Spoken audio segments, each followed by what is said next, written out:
this morning when I was driving and I was thinking there was a lot of coverage immediately after 9/11 of the many women who were pregnant who lost their husbands and spouses at that time. And I was thinking this morning, those children are now 7 years old, or just about to turn 7, and they are playing on computers. And we want to make sure that we know how to keep children safe when they're on computers and accessing the internet. And so with that, please join me in welcoming Mr. Denny Shore.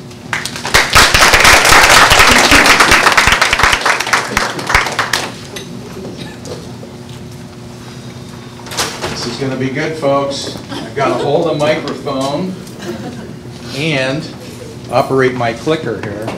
I'm a polio survivor, so my nervous system is not, as good as you guys. But anyway, I'll do my best. I'm Denny Shaw. I'm Chief of Operations with iSafe.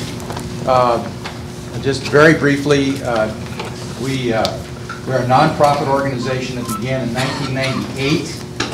We weren't funded by the U.S. Congress until about 2002, and since 2002, we've gone into more than 10,000 schools in all 50 states. We reach every school semester about, I think as of this month, 6.5 million children, and we're in 25 foreign countries. And what we do is we teach internet safety to kids and professional development for teachers, a program, and for law enforcement. And a number of other things, and we've got international. But I didn't come here to give you a tutorial today. My presentation is informational for you. Tori invited me to come here. He had seen part of this presentation before, and it's some very interesting data due to a particularly interesting internet facility that we have in collecting information from children anonymously. And kids tell us real time, it's actually going into my computer system right now, especially since school got started. They're telling us what their attitudes are online currently, and their behaviors and what they're doing, and I'm going to show you that.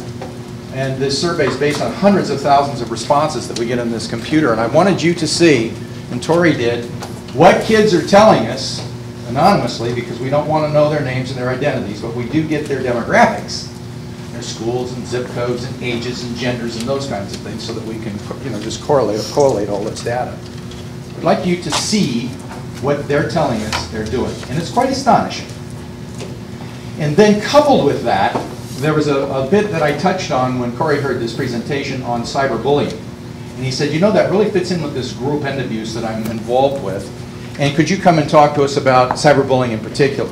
What you're going to see today are those statistics as part of the briefing, which I'm going to squeeze in before 9:30, and a greatly condensed presentation on cyberbullying, just to give you an orientation and see what kids are doing. Okay, it's about a 2.5-hour briefing, and we're going to get just a brief bit of time. But I think it's going to be quite informative for you.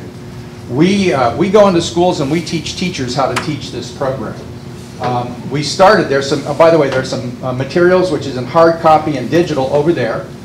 It's touch and feel, not touch and steal, because we don't do hard copy stuff anymore unless we sell it on the internet. All of our stuff is available for free, but it's downloadable, okay, online. You've got to go online and download it, and it's all free. And we now, thanks to Microsoft, all of our training is done in videos online. Everything can be done online at your convenience, at your computer, wherever you have internet connection. So that's basically who we are, and you'll see a few self-promotional slides. If we can turn out the lights, at least by the screen, and if you need me to move, because I've only got so much, I guess, flexibility here, in terms of where I go outside of the camera range. If you need me to move so you can see this, by all means, let me know, and I'll be happy to do that. We can be very informal here. This is today's agenda. I'm going to talk about the internet landscape. What are our kids and teens doing? When we talk about kids and teens, we're talking about kids, 5 years of age, kindergarten through 17, high school. What are their internet use patterns? Not what we say they are, what the kids say they are, okay? And some of their risky online behaviors, and they're still doing it. Of course. And then we're going to talk about the problem of cyberbullying. Some of you may know this number already, but there are 1.5 billion people around the world on the internet. What's interesting, though, is in this country, we have approximately 50 million kids, children and teens, using the internet in one way or another. Now I want you to remember that 50 million figure. That's what you've got to etch in your brain for this briefing, because all of the percentages on these statistics I give you, you multiply by that 50 million figure. So if I say 10% of the kids say they meet somebody face-to-face online, 10% of 50 million is 5 million. These statistics are statistically accurate because they're based on hundreds of thousands of responses, and we'll see what that is. But I just want you to think of percentages in terms of numbers so you get an idea of what's going on the internet. Now we have what we call the National Assessment Center. That's an organization within iSafe, and it's a computer system. And when children take our internet safety program, when teachers do it, they go to their computer or at school, at home, etc., and they take an anonymous assessment before the program, after the program, and 6 weeks after the program. And we collect all of that information online from the students. And you can see what the figures I'm going to give you are based on a survey of 170,300 responses representing the kids in those age groups 5 to 12. Yes? Thank you. Logistically, you might help save a lot of note-taking. Might this slideshow itself be available online later? Possibly, or at least some of the data. The reason for that is because earmarks have dried up, Congress is cutting back on funds in the war in Iraq, we've got much less money. And one of the things that we do now is we make this data available for a fee, okay, to our users. So I have to be real careful, about this. But I want to be helpful to you if I can. So you can work with me on that on a one-to-one basis if you want it, and we can do it that way. Thank you. They're online assessments. They're anonymous. They're real-time. They're going on right now. We've collected it since 2000 and I believe the late 3 school year.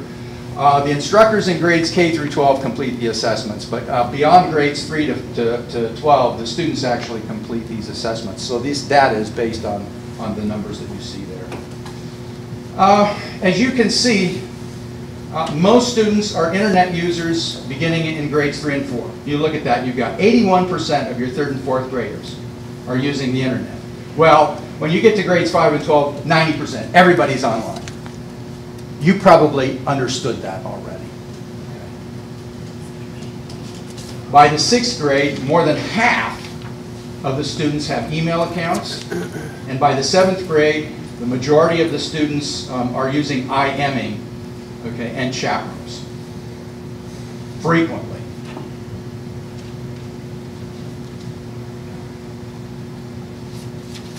By the 6th grade, IMing is surpassing email as the most popular form of online communication. And you can see that that's those blue bars on the bottom. That's all additive in terms of what they're doing. Text messaging is growing very, very rapidly according to the students. So IMing and text messaging are really what's going on. Now you know as well as I do, you see the kids on the computers, they're on the computer, they're on the cell phone, they're IMing, they're text messaging, they are multitasking all over the place and they're doing it quite well. But this is what they're telling us they're doing.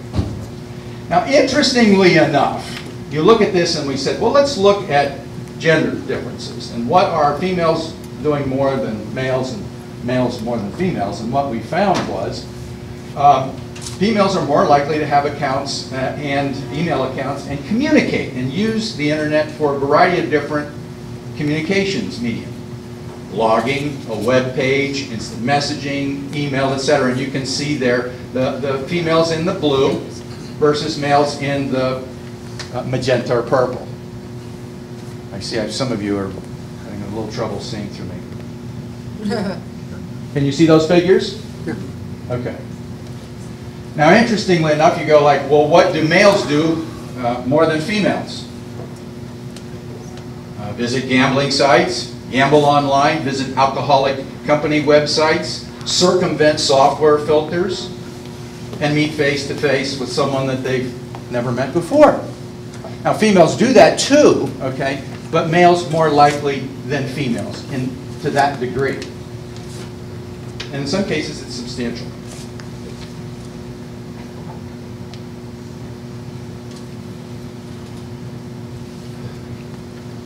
what we found was that downloading movies and music starts at a very early age.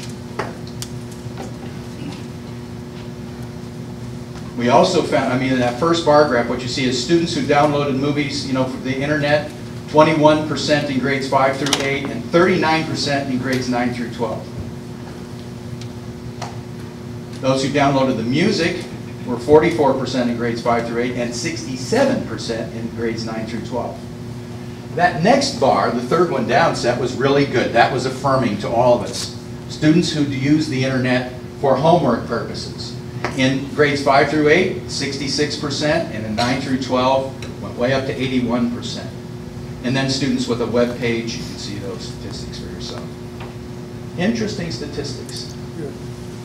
But downloading movies and music not only starts early, but guess what? Intellectual property theft, illegal downloading of music and movies is rampant. It's going on all over the place. This is what kids are telling us anonymously they're doing. Grades 3 and 4, 69% of that 50 million kids are illegally downloading music. Yes? Thank you. Are they stating that, or are you inferring that from... No. They're stating that. They're actually putting that in an assessment and say, do you download music? Do you do it with permission? Do you do it without permission? And these are the responses. And 69% of those in the 3rd and 4th grade said, I illegally download music, knowingly. Permission from who? The parents, or permission from the owner, the copyright owner. Okay. So it depends on where you go. There are sites where you can download music legally and you can pay for it, or it's granted, it's free. There are other places where you cannot do that, or it's passed around from one person to another, and they know that that's illegal. There are some kids, and that's why we go into the schools, because we like to teach them who's downloading music. Now you go like, what's so big about that? Well, the Recording Industry Association of America is suing kids for their lunch money over this stuff. They're losing about $5 billion a year, okay, in revenues, and they're very concerned about this. Interestingly enough, just an inside story, I probably don't have time to tell it, but we went to the RIA and tried to get them to fund us so that we could teach kids about illegal... No, they didn't want to talk to us. Then, when they got a black eye for suing families, they came back to us and they said, you know what, you've got the right thing. You are actually going to be able to solve this problem if you teach kids what illegal file sharing is and what is not. Because most of them will want to be responsible. And that's true. And now our IAA is working with us. We have a number of assemblies that we've done for them, and they fund us partly too. But look at that. 3/4 of the kids, whether it's the grades 5 through 12, are illegally downloading music and movies. 3/4 of them. Unbelievable. So you say it's illegal. What is the law in terms of, if the child illegally downloads something? What does he or she face any legal consequences, or are they going to get sued? Is that it? Well, legal consequences and sued are one and the same thing. These lawyers here in the room will tell you. One's a civil court, one's a criminal court. Well, yes. Is there a law against it, or are they suing? There are laws against it, yes. And it can both be a criminal offense and it can be a civil offense. And typically what's happening is that you get an organization like RIAA, which is filing a civil suit against mom and dad. But in terms of legal, criminal consequences, do we know, are there any? Yes, there are. There are penalties for that. Yes, absolutely. Yes. You just said unbelievable, but I think to most of us, we feel very believable that they would do this, especially that they don't have the kind of money it costs to download something they really want. And I'm sure it passes around the school in a moment where you can get it for free, with or without a license. That's very tempting and quite believable that they would do it. It is, and it is, well, what's unbelievable to me is that once we educate them, we find that some of them are still doing this to this degree. This is what's caused us to redouble our efforts and say we really need to work harder on this, in one way, shape, or another, because you're right. The problem with this, to begin with, was the kids they grew up in the internet age. Everything's on there, it's free. They don't understand, they don't know what the rules are. So if we tell them what the rules are and teach them and rehearse and practice, you'll see that in just a minute. Then it'll work a lot better. Well, kids have access all over the place. There's some ramifications to this now. Because before, I hear a lot of people today saying, parents are the key. They are. They're very important in all of this internet safety. So are the schools, okay? But it's individual responsibility that counts, because parental supervision in terms of internet access is gone. It's evaporated. Kids can get on the internet anytime they want to. Look at this. Students who say that they can use the internet better than their parents, that shouldn't surprise you. 61% in grades 5 through 8 and 81% in grades 9 through 12, okay? We used to say when we started this program, you know, put the computer in a safe place, get it out of the bedroom, put it in a central area, that kind of a thing. Guess what? Go on at the neighbor's house, okay? You go on at school, go at the library, go at Starbucks. Oh, by the way, there are some communities that are Wi-Fi. The air you breathe is a connection to the internet. So there's a real issue here, and we have to teach self-responsibility. It's a very important thing to understand. Our kids' internet skills are awesome. They're growing up with this stuff, and they're just doing things that are unbelievable. And everybody who thinks all this filtering and blocking software is effective, they're right when it comes to children at very young ages. And they tend to be effective. But as the children age, they increasingly just go right around the filtering. And I have seen school IT person after school IT person and say, it's not a problem here at our school because we have a filtering and a blocking system. And when we talk to the kids look at that and they go like, yeah, right. They do, but it doesn't affect me. And it can be circumvented. And they're the percentage of the kids that are telling you, I've circumvented it. And they'll tell you they're going to continue to circumvent it. The question is when they do, what are they going to be doing online? And will they be able to handle themselves responsibly? The other thing that we found is there is a digital divide between what parents think and what kids believe here. It's what we call the digital divide.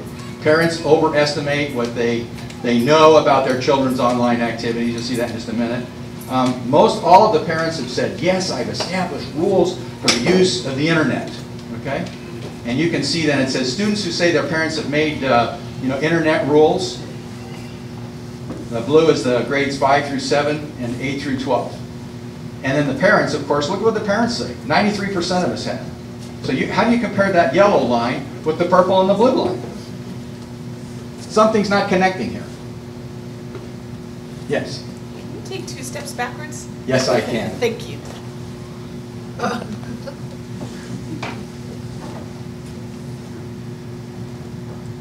Okay? So parents are saying, I have established those rules. The kids are saying, yes, some of our parents have, but not as many of them who say they have. It's just not happening. Yes? With all of this data, have you compared different areas of the country? Are different areas of the country worse than others? I can give it to you by zip code. That would be good. I can give it to you by school. I can give you by classrooms, all 6th graders in any zip code. I can give it to you any way you want it that I collect it, and that's what the beauty of this program is. And we have offered this to people and say, this is a very interesting thing that you ought to be looking about. And we've gone to schools and said, how would you like to know about what your risk level is, what your kids are saying? And of course, if they're doing our program. If they're not doing our program, we're not collecting this data. Is there any generalization that you could make? Like, is the Southwest here worse than, Midwest? Is the Northeast worse than the South? If there are differences, they're almost imperceptible. They're just not worth mentioning. When you look at it, and it goes across wealth, it goes across ethnicity, it goes across urban versus rural, those kinds of things. It's absolutely amazing. You know what the best wired state in the United States is? Per capita? Alaska. You wouldn't think so. It's 20% of the continental size of the continental United States. geographically, 600,000 citizens, and it is the best wired state, okay, in the United States. Was that under Sarah Palin or something? It's actually under Ted Stevens. It may be getting better. We'll see. I don't know. All right, look at this parent-child divide. 24% of the 9 to 12 graders and 20%, that's 1/4 and 1/5, are not comfortable going to their parents if they're in trouble online. What?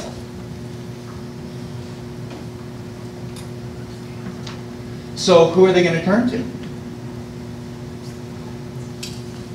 Parents appear to be oblivious to their children's risky online behaviors. Now, what those orange lines are saying, the orange lines there say students who say they have met face-to-face with someone from the internet that they've never met before in those grades, as you can see, grades 5 through 12 are the orange lines. Parents, the little blue things, say they believe that their child has met face-to-face with someone for the first time, a stranger on the internet. Isn't that amazing? What percentage of face-to-face on the internet? Well, I'm going to show you in just a minute. Oh. But I wanted you to see it by grade.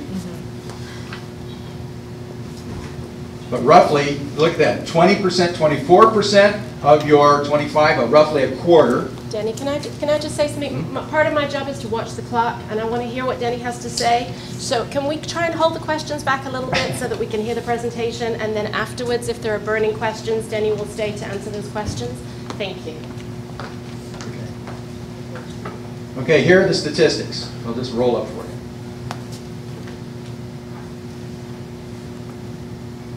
Not what we believe. It's what the children are telling us anonymously on these assessments online.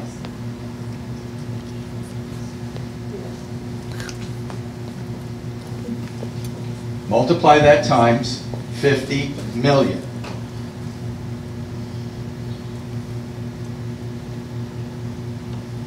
Some of these meetings work out fine. Many of them do not. All right. Of course, predators use the internet to, for personal information to establish, the relationships and locate the victims. And our students are still telling us they're still reckless about sharing personal information online to that degree. Grades 5 through 8, 13%, and 9 through 12, 23%.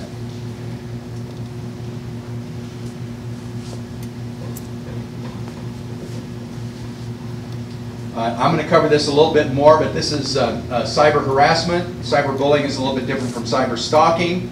And then what you see on the bottom there are the grade levels 5 through 8 in blue and grades 9 through 12, students who have been cyber stalked or say they've been cyber stalked.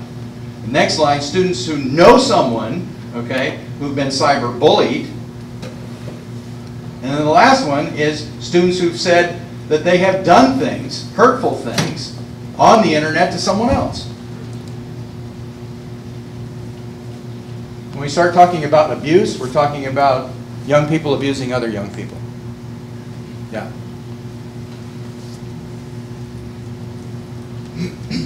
Inappropriate online behaviors. Children, I mean, the internet obviously gives you great opportunities to engage in illegal behavior. But this is what kids are saying. When we talk to them just about illegal behaviors and unsafe behaviors, just to get their cognitive response to what kind of things I'm doing online. Do you engage in these kinds of risky, illegal or unlawful or risky behaviors? Females, 61%, Males, 71%. It's a large percentage. And again, you have to multiply that times the 50 million. This is exactly what's happening.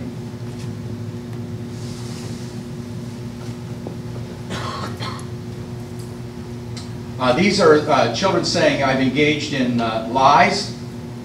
The students, again, the blue is 5 through 8, and the purple is 9 through 12. I've lied about my age to gain access to websites. That's the top two bars. So I can illegally get on, improperly get on MySpace, whatever. And students who have hidden online activities from their parents are the bottom two lines. Substantial amount of students. Yeah. So the problem is, how do we achieve internet safety for kids? And I guarantee you folks, it's not like I'm going to take your computer away from you or restrict your access to the internet. That just doesn't work. We have to educate them. Prevention is really the only way to do it. We think the solution is education. Of course, I say there are many other organizations out there that do this to one degree or another the way we do it. There's some particular reasons why we distinguish ourselves, from the others. Excuse me, let me do this again.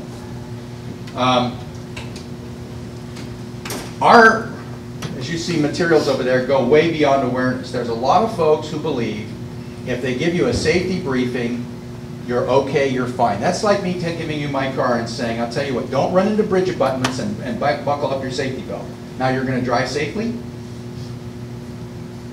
What you have to do is you have to get in the car and you have to teach them how to do it. You have to exercise it. You have to go through it. You have to role play it. You really have to teach this stuff.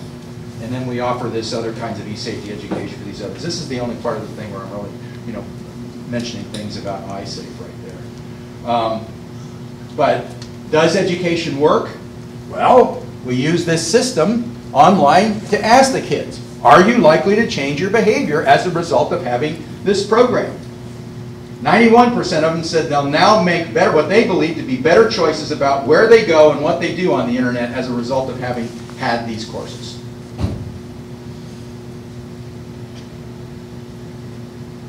And 88%, that's the general figure. I can give it to you by grade, by age, by males, by females, by zip code, okay, said they'll now be more careful about sharing personal information on the internet, beginning to help them become safer, more responsible internet users.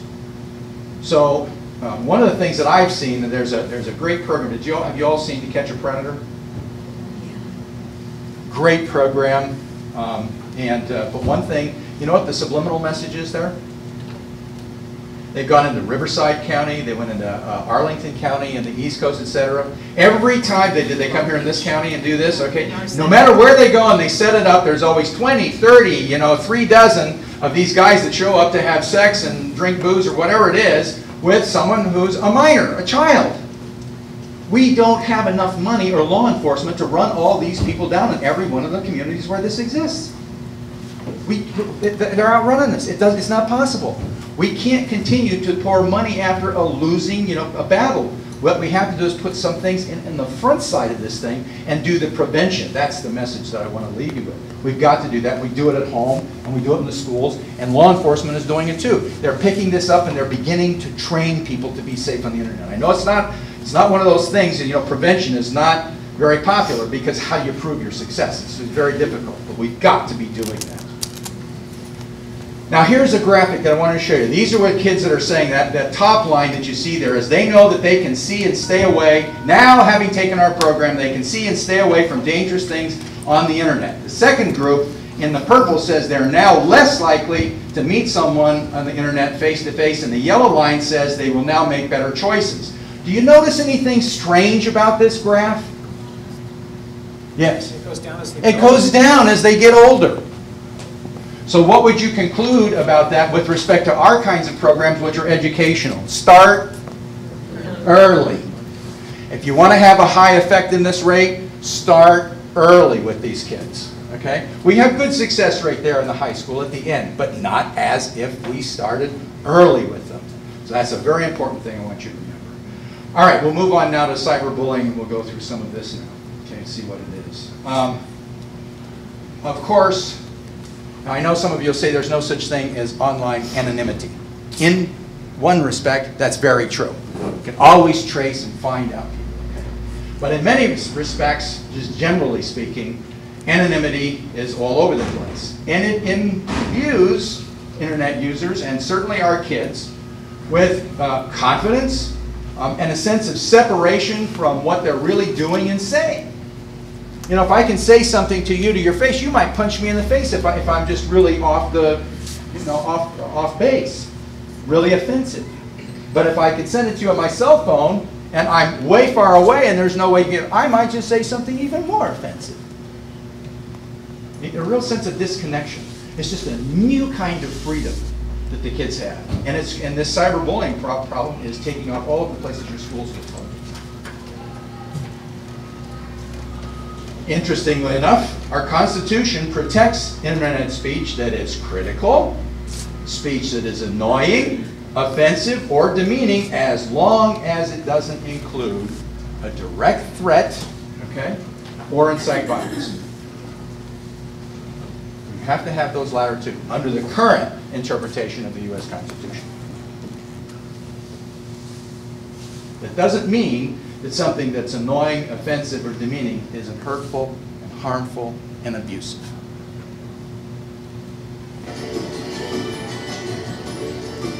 Hey, cutie, like a pet. Any room exam for me?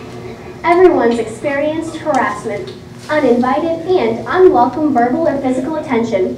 Cyber harassment's the same thing, only using the internet or other digital communication to spread rumors, send annoying or threatening messages or humiliating put-downs, forward private communication, or post embarrassing or damaging text, photos, or video.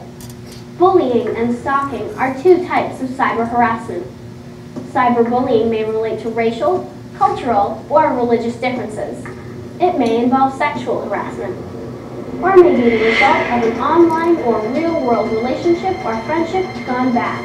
Cyber stalking is an extension of physical stalking that uses the internet or other electronic devices to repeatedly harass or contact another person. Usually, cyber stalking includes a threat of violence. 90% of cyber stalking victims are women. In an iSafe survey, 42% of students said they've been bullied online. 53% said something deliberately mean or hurtful to another person online. And nearly 1 in 5 have been threatened more than once. Please pause the program now for a discussion. Have you ever been bullied or witnessed cyberbullying? How were you affected? Do you know anyone who's been stalked online?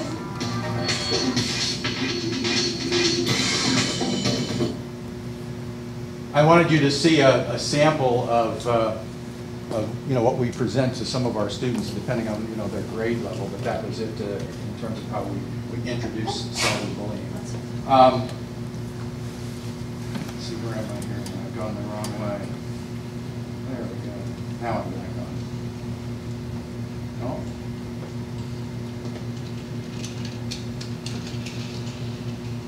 No. Students who visited alcohol sites. There's a 9th through 12th grade, both males and females, and students who visited gambling sites. It's pretty substantial. Wonder why they're doing that? Because they're actually gambling online. In terms of our cyberbullying statistics that we know, apart from what we collect, most of the research has been done so far in the UK, United Kingdom. We've had a really good recent study in 2006 on cyberbullying through the University of Wisconsin and Florida Atlantic, and then we've done about 300,000 students in a survey. We're going to show you a little bit of that. In the recent study from that US study, we saw that 33.4% of the youth said they had been victimized through cyberbullying. Now, among that group, the most frequent types of cyberbullying included they're just being ignored, and kids don't like to be ignored, especially today on the internet. That was 43%, and those who felt they were being disrespected, 39%. Cyberbullying occurs primarily from the statistics that they saw, 55% in chat rooms, almost 49% in instant messages, and 28% in emails. That's on a US-wide study. What our studies showed, and what the kids were telling us, was 42% said they'd been bullied online, and 53% I bullied other people. It's just big, and they admit it. The media where it takes place, web pages, whether they're personal web pages or community web pages, the social networking sites, the web blogs, blog rings, chat rooms. There are slam rooms. Are you familiar with slam rooms? Oh, okay. Yeah, that's where you go just to slam somebody. Yeah. Oh, yeah. What's the school one? I forget the, it's like schoolgossip.net or .org. There's one, I'll think of it in just a minute. But you can go there, and the kids go on there, and they tell all of the stuff that they know about their teachers and their classmates and everything, and they just put this stuff out there. I mean, it's an amazing stuff. And of course, through email and instant messages, and now through cell phones. And all of our kids seem to have cell phones and their text messaging, and the cyberbullying just, I mean, it's just all over the place. It's just an easy place to start, you know, to be a bully. It's just, you can put private information there, you can put a rumor, and by the way, there are both true rumors or false rumors. You can deal in any one you want.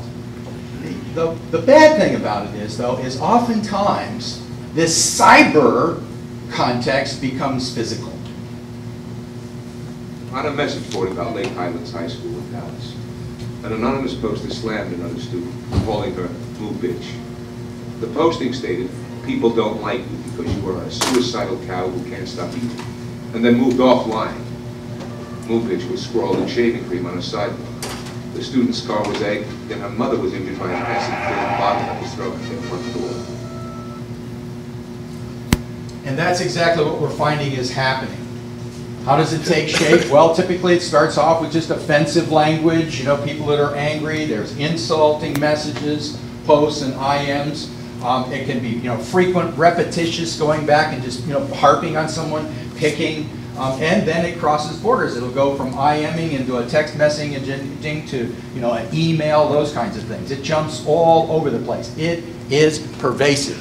Now, I don't know about you when you were little, but when I was little, I got bullied on the playground. I finally figured out how to handle it, but that's where I got bullied. I could get away from it when I went home, and there was safety and security. You're carrying around your cell phone now wherever you go. You can't get away from it, and it's devastating to some of the kids.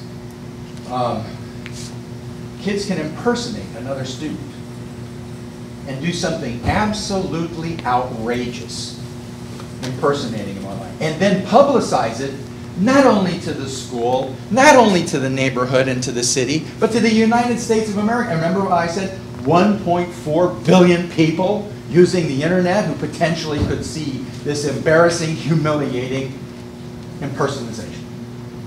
Unbelievable. Broadcasting your secrets? This happens all the time.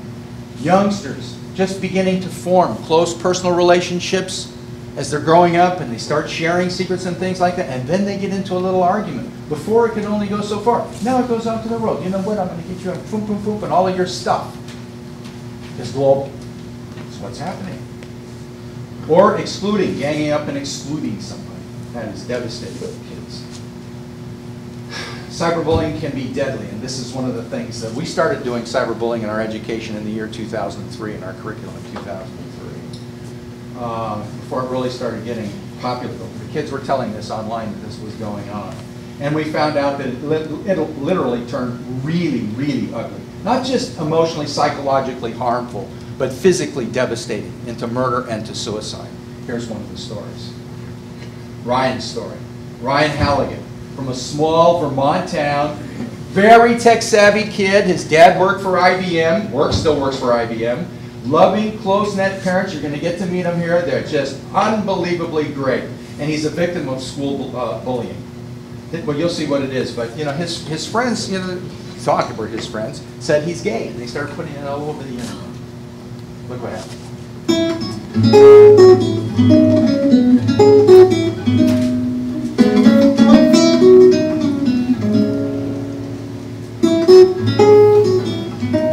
Ryan Halligan seemed like a typical happy 13-year-old. He liked to make his friends and family laugh and hoped to someday become an actor. He hung out at the youth center and went to middle school in Essex, Vermont. Ryan was a very sweet, kind, gentle, sensitive boy. He was like that from day one. He was a ray of sunshine in my life, and very exuberant. He had so much energy, but also very sensitive. Ryan had a learning disability and wasn't particularly athletic, and as a result had been bullied by a group of students beginning in 5th grade. You know how middle school was. It's just a way to like make people feel powerless and feel like, you know, like crap, and people will take it because they just want friends. More and more he was coming to the car with a somber look on his face, and the minute he'd slam the door behind him, he'd be like, I hate that, you know, so-and-so, and I'd ask him why, and he'd say, he did this to me, and he said this, and he makes me feel so stupid, you know, and that would be enough to make him feel very awful about himself. I mean, other people who are a little thicker skinned, it might not, but it did him, unfortunately. With counseling, the situation seemed to improve. Then in 7th grade, a classmate started a rumor that Ryan was gay. As a result, Ryan retreated to the internet as an outlet for his resentment and hurt feelings. The Halligans made a deal with their son that he could keep his computer in his room as long as his progress report from school remained positive.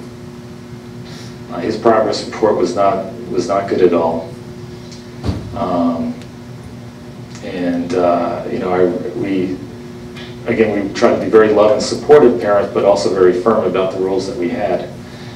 And I went into his room and I disabled his computer, and I didn't get any kind of, you know, high emotional response to what I had done. On October 6th, John Halligan traveled to Rochester, New York on business. The next morning at 6:30 a.m., John got a call from his wife, Kelly. Sometime after the family had gone to bed, Ryan had gone into the bathroom and quietly hanged himself. And I ended up taking a couple of days off from work, and I read every single conversation, because given the tragedy that we had, I was on a mission to turn over every rock and to try to understand everything that was going on in my son's life. And it was the most painful reading that I had to do in my entire life. It was just, my heart just broke 1,000 times over again. John soon discovered that the bullying that Ryan had experienced offline had continued online. I also, you know, found conversations on there where girls were pretending to like him, and then what I learned later was that they were just toying with him. And you know, in person, they told him that they really didn't want anything to do with him, and that broke my heart. I just can't imagine the pain. Psychologists say that cyberbullying can be more emotionally devastating than physical bullying, that the technology allows users to inflict pain without being forced to see its effects. The result is a deeper level of cruelty. Just be careful what you say to other people. Think about like how they feel and how it would feel if it was being done back to you. These aren't, you know, faceless people that you're harassing. They're real people behind the screen, and they are the ones who are getting hurt by what you do. It's not just somebody it's not a computer or, you know, program that you're just antagonizing. It's someone who's actually getting hurt by what you say. People use the internet in their homes and they should feel safe in their own house.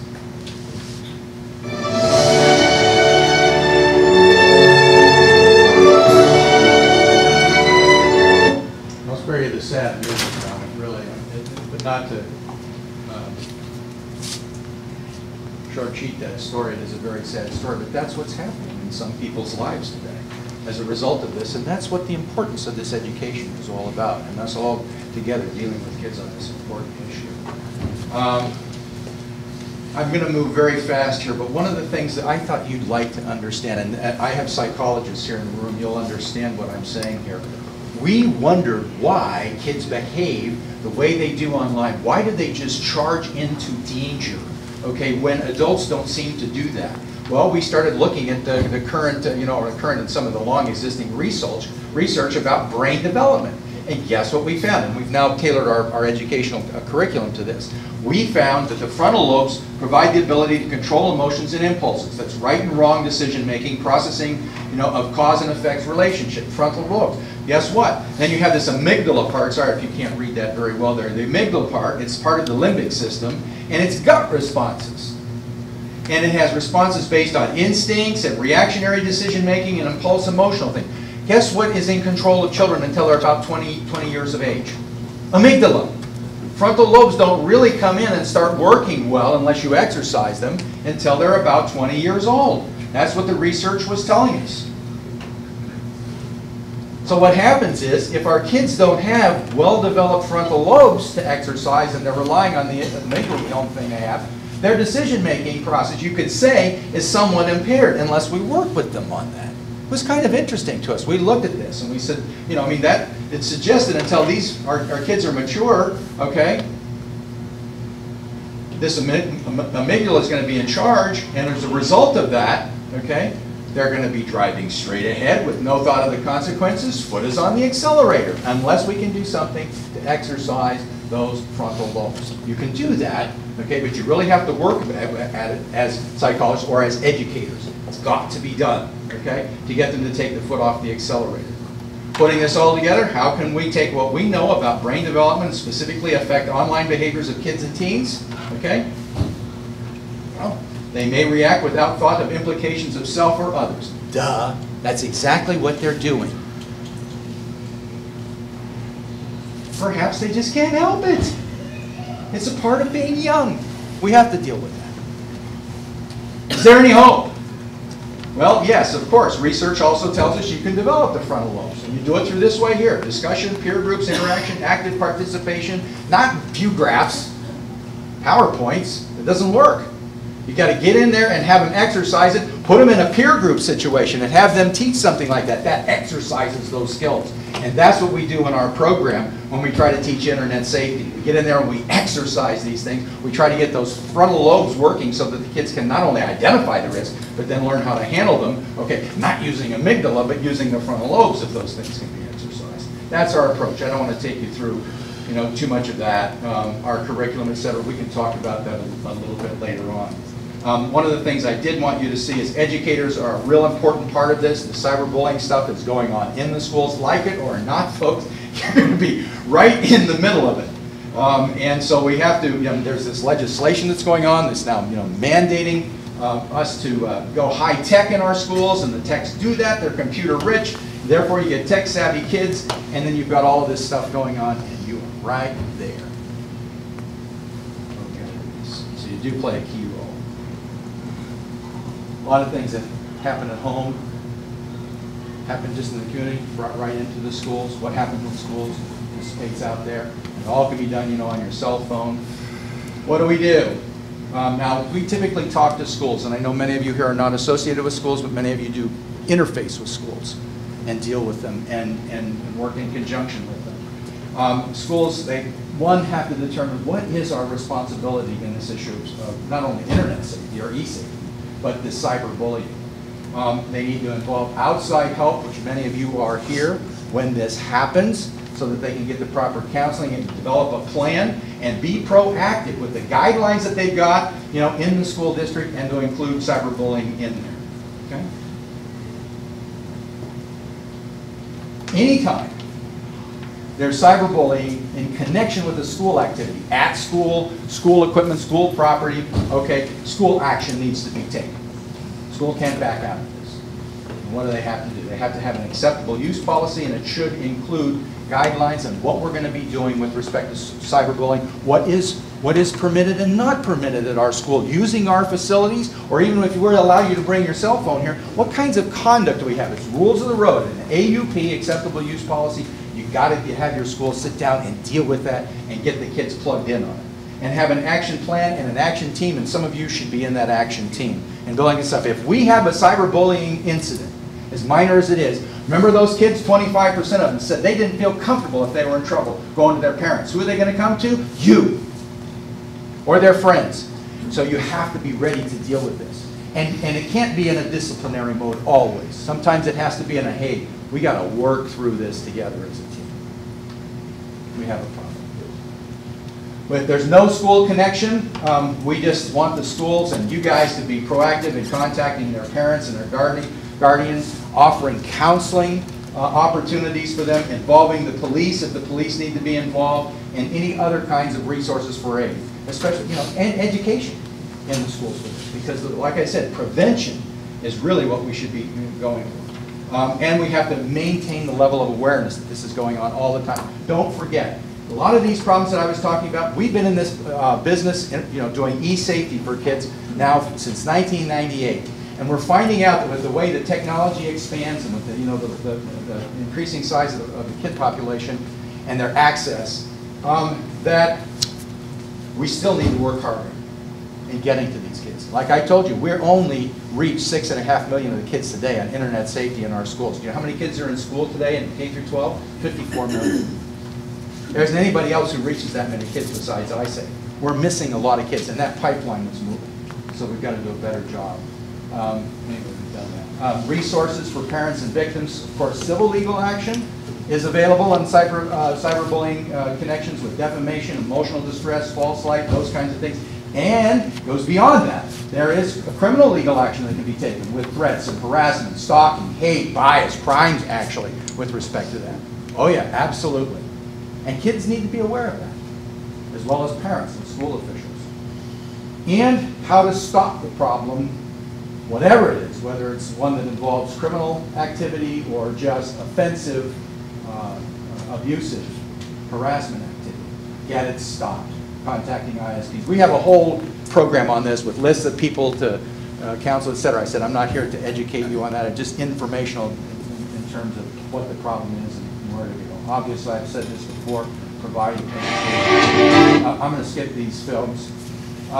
We do have a professional development program for educators and for law enforcement people. It is available both online and offline, and you can find it at iLearn at iSafe.com. I want to leave some minutes now for Q&A because I'm going to get you out of here on time, okay? I had a few more slides, etc. But did I give you a picture of what's going on and what you're dealing with? Okay. And, okay, a general nature of, you're going to have to get started and get involved in this stuff because it's out there big time. Okay. Yeah, okay, you got me here. You get the first question. Last year there was a case in St. Louis, I think, or Missouri, where in a community a mother impersonated a friend. Yes. And the girl ended up committing suicide. There was some issue about whether they could actually go, prosecute her, and I haven't really followed up to see what happened. They have prosecuted her. They filed a lawsuit, but it's under a federal statute, and it's rather tenuous. And quite frankly, I don't think they're going to be able to make it stick. If you just conservatively look at what it is. I mean, where your passions are, in this, you want to go like, she should not have done that, and she should, be penalized for that. But unfortunately, we haven't the laws on the books yet, okay, that specifically deal with that. So we have to take something and kind of bring it in, and arguably this fits into this, and that's what it is. But she has been charged. Yes. Part of the problem, I think, for a lot of us, if we're a little older than these kids, we don't know what's going on. We can't keep our fingers on the pulse of what's going on. Correct. And we only hear about things when they make the news. Correct. And two things specifically I'm thinking about is those websites that tell kids how to kill themselves and the websites that tell kids how to become anorexic. And there's many more than that. That's what I was going to ask. Do you guys have maybe on your website something that we could educate ourselves about? Yes, we have the orientation for you. We have an iParent program. We have an I-50+. We can't say seniors anymore. Like me. We have I-50 Plus for that. We have one for law enforcement, and we have one, for educators, and it's a series of the video modules.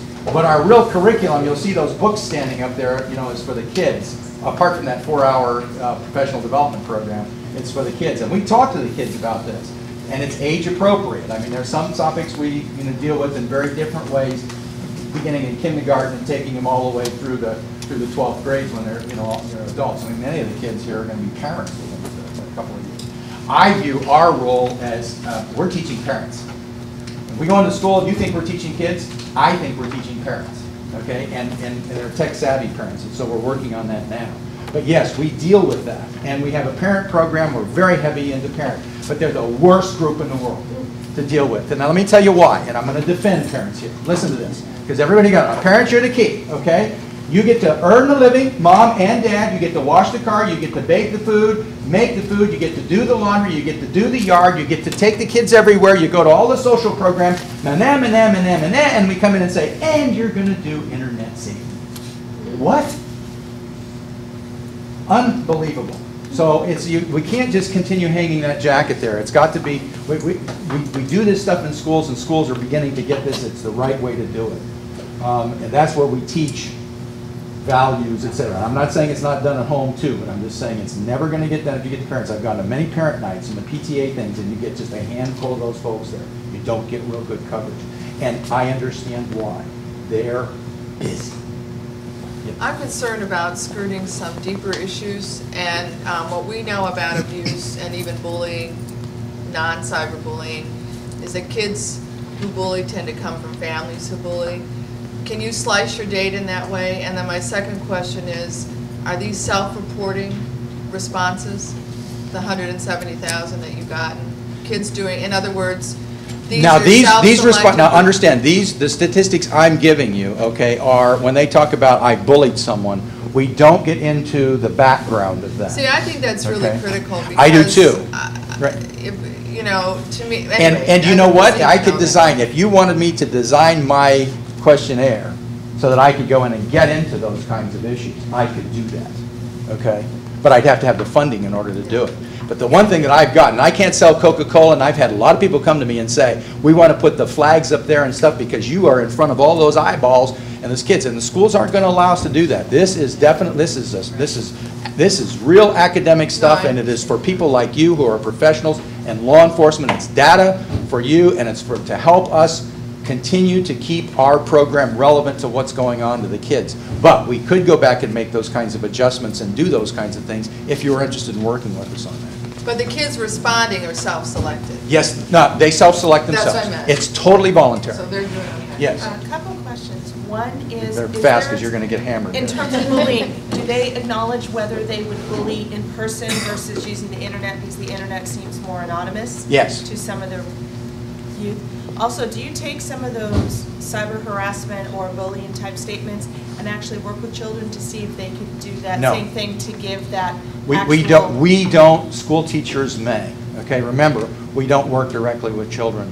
We work directly with the schools and the school teachers. We really believe that that's where the interface is. The interface is between parents and children, children and teachers, and children and school officials, and children and the community, people who really know what's going on. Not with ISAC. We're educators, and we teach teachers how to do this program. Right, but in terms of the curriculum, does it look into saying let's make a connection between what you're typing on the computer screen and what that actually goes to a person? Very and much would so. you be able to do the same thing, or? It is very heavy in that, and we actually exercise that. We exercise it both. We actually, if you look into our curriculum, you'll see we do it in an in-person role playing, and we do it using actually the kids' cell phones, okay, and see what happens and what goes on. And it begins to go downhill. It's amazing. The kids look at this and they go, whoa, that got out of control. Yeah, we do. We need to get the meeting closed.